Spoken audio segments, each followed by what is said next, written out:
ನಮಸ್ತೆ ಕರುನಾಡು. Hope every one are doing well. ಇದು ನನ್ನ ಈವ್ನಿಂಗ್ ವ್ಲಾಗ್ ಆಗಿರುತ್ತೆ. ಸೊ ನಾನು ಮಾರ್ನಿಂಗ್ ಆ್ಯಂಡ್ ಈವ್ನಿಂಗ್ 2 ಟೈಮ್ ಕೂಡ ವಾಕ್ ಹೋಗ್ತೇನೆ. ಅದರಲ್ಲಿ ನಾನು ಸನ್ರೈಸ್ ಕೂಡ ನೋಡ್ತೀನಿ, ಸನ್ಸೆಟ್ ಕೂಡ ನೋಡ್ತೀನಿ. ಇವತ್ತು ಸದ್ಯಕ್ಕೆ ಸನ್ಸೆಟ್ ತೋರಿಸ್ತಾ ಇದ್ದೀನಿ ನಿಮಗೆಲ್ಲ. ಆ ಮರದ ಮಧ್ಯೆ ಇರೋ ಸನ್ ತುಂಬ ಬ್ಯೂಟಿಫುಲ್ ಆಗಿತ್ತು ಇವತ್ತು ನೇಚರು. ಸೊ ಮನೆಗೆ ಬಂದಿದ್ದ ತಕ್ಷಣವೇ ಒಂದು ಸ್ಮೂದಿ ಪ್ರಿಪೇರ್ ಮಾಡಿಕೊಂಡೆ, ABC ಸ್ಮೂದಿ ಅಂತ. ನಿಮ್ಗೆ ಇದ್ರ ಬಗ್ಗೆ ಅಡ್ವಾಂಟೇಜ್ ಆ್ಯಂಡ್ ಡಿಸಡ್ವಾಂಟೇಜ್ ಬೇಕು ಅಂದರೆ ನಾನು ಕಮೆಂಟ್ ಬಾಕ್ಸಲ್ಲಿ ತಿಳಿಸಿ, ಖಂಡಿತ ಅದಕ್ಕೆ ಅಂತಲೇ ಸಪ್ರೇಟ್ ವ್ಲಾಗ್ ಮಾಡಿ ನಿಮಗೆ ಹೇಳ್ತೀನಿ. ಸೊ ನೈಟ್ ಡಿನ್ನರ್ ಟೈಮ್ ಆಯಿತು. ನಮ್ಮ ಮನೆಯಲ್ಲಿ ನೈಟ್ ಟೈಮಲ್ಲಿ ಮುದ್ದೆ ಮಾಡಬೇಕು ಅಂದರೆ ಹಿತ್ತಾಳೆ ಪಾತ್ರೆಯಲ್ಲೇ ಮಾಡಬೇಕು. ಹಿತ್ತಾಳೆ ಪಾತ್ರೆ ತೊಳೆಯೋದೇ ಈಗಿನ ಕಾಲದವ್ರಿಗೆ ನಮಗೆಲ್ಲ ತುಂಬ ದೊಡ್ಡ ತಲೆನೋವಾಗಿದೆ. ಆಗ ನಮ್ಮ ಅತ್ತೆ ಸೊಲ್ಯೂಷನ್ ಕೊಟ್ಟಿದ್ದೆ ಸ್ಪಿಕ್ ಆ್ಯಂಡ್ ಸ್ಪ್ಯಾನ್ ಅಂತ. ಇದು ಮೋದಿ ಕೇರ್ ಪ್ರಾಡಕ್ಟ್ ಆಗಿರುತ್ತೆ. ಮೋದಿ ಕೇರ್ ಅಂದರೆ ಮೋದಿ ಕಡೆಯಿಂದ ಬಂದಿರೋದಲ್ಲ, ಸಮೀರ್ ಮೋದಿ ಅವರ ಪ್ರಾಡಕ್ಟ್ಸ್ ಇದು. ಮಿಸ್ಅಂಡರ್ಸ್ಟ್ಯಾಂಡ್ ಮಾಡ್ಕೋಬೇಡಿ. ಸೊ ಇದು ತುಂಬ ಮೆಸ್ಮರೈಸ್ ಆಗಿದೆ ಆ್ಯಂಡ್ ಮಿರಾಕಲ್ ಆಗಿದೆ. ನನಗೆ ತುಂಬ ಈಸಿ ಆಯಿತು ಇದ್ರ ಯೂಸ್ ಮಾಡಿಕೊಂಡು ಹಿತ್ತಾಳೆ ಪಾತ್ರೆನ ತೊಳೆಯೋದು.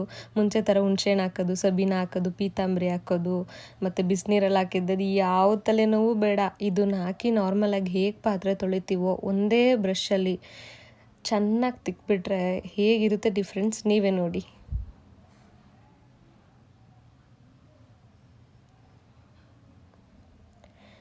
ನಂತರ ನೀರಲ್ಲಿ ಒಂದು ಸರಿ ವಾಶ್ ಮಾಡ್ಕೊಬೇಕು ಇದನ್ನು.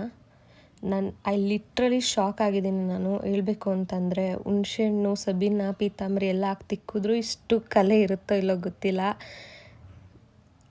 ನಾನು ನಿಜವಾಗ್ಲೂ ಸ್ಪೆಷಲಾಗಿ ಥ್ಯಾಂಕ್ಸ್ ಹೇಳಬೇಕು ಇದೊಂದು ಪ್ರಾಡಕ್ಟ್ ಸಜೆಸ್ಟ್ ಮಾಡಿದ್ದಕ್ಕೆ ನಮ್ಮ ಅತ್ತೆಗೆ. ನಮ್ಮ ದಿನನಿತ್ಯದ ಕೆಲಸ ಇನ್ನೂ ಈಸಿ ಆಯಿತು ಈ ಸ್ಪಿಕ್ ಆ್ಯಂಡ್ ಸ್ಪ್ಯಾನಿಂದ. So thank you so much Sameer Modi sir, ಇಂಥ ಒಳ್ಳೆ ಪ್ರಾಡಕ್ಟ್ ಇಂಟ್ರಡ್ಯೂಸ್ ಮಾಡಿದ್ದಕ್ಕೆ. ಇನ್ನೂ ಹೆಚ್ಚಿನ ಮಾಹಿತಿಯಾಗಿ ದಯವಿಟ್ಟು ಕಮೆಂಟ್ ಬಾಕ್ಸಲ್ಲಿ ಕಮೆಂಟ್ ಹಾಕಿ, ಇದ್ರ ಬಗ್ಗೆ ನಾವು ಹೆಚ್ಚಾಗಿ ತಿಳಿಸ್ಕೊಡ್ತೀವಿ ನಿಮಗೆ. ಹಾಗೆ ಇದು ಯಾವುದೇ ಥರ ಪೇಡ್ ಪ್ರಮೋಷನ್ ಆರ್ ಕೊಲಾಬ್ ಆಗಿ ಮಾಡ್ತಿರೋವಂಥ ವಿಡಿಯೋ ಅಲ್ಲ. ಇದು ಸ್ವತಃ ನಾವೇ ಮನೆಯಲ್ಲಿ ಎಕ್ಸ್ಪೀರಿಯೆನ್ಸ್ ಮಾಡಿ ಮೋದಿ ಕೇರ್ದು ಪ್ರತಿಯೊಂದು ಪ್ರಾಡಕ್ಟ್, ಹೋಮ್ ಕೇರಿಂದ ಹೆಲ್ತಿಂದ ಏನೇನಿದೆಯೋ ಎಲ್ಲ ಯೂಸ್ ಮಾಡಿದ್ದೀವಿ. ಸತತವಾಗಿ 10 ವರ್ಷಗಳಿಂದ ನಾವು ಯೂಸ್ ಮಾಡ್ತಾಯಿದ್ದೀವಿ. ವಿಡಿಯೋದಲ್ಲಿ ಯಾಕೆ ತೋರಿಸ್ಬಾರ್ದು ಅಂತ ಒಂದು ಐಡಿಯಾ ಬಂತು. ಯಾಕಂದರೆ ನಂತರ ಬೇರೆ ಹೆಣ್ಮಕ್ಳಿಗೂ ಕಷ್ಟ ಬರಬಾರ್ದು ಅಲ್ವ. ಅರ್ಧಂಬರ್ಧ ನಾವು ಎಲ್ಲ ತಿಳ್ಕೊಂಡು ಕಿಚನಿಗೆ ಬಂದಿರ್ತೀವಿ. ನನ್ನಂಥ ಹೆಣ್ಮಕ್ಳಿಗೆ ಇದು ಒಂದು ಟಿಪ್ ಆಗಲಿ. ಇಂಟ್ರೆಸ್ಟ್ ಇದ್ದರೆ DM ಮಾಡಿ.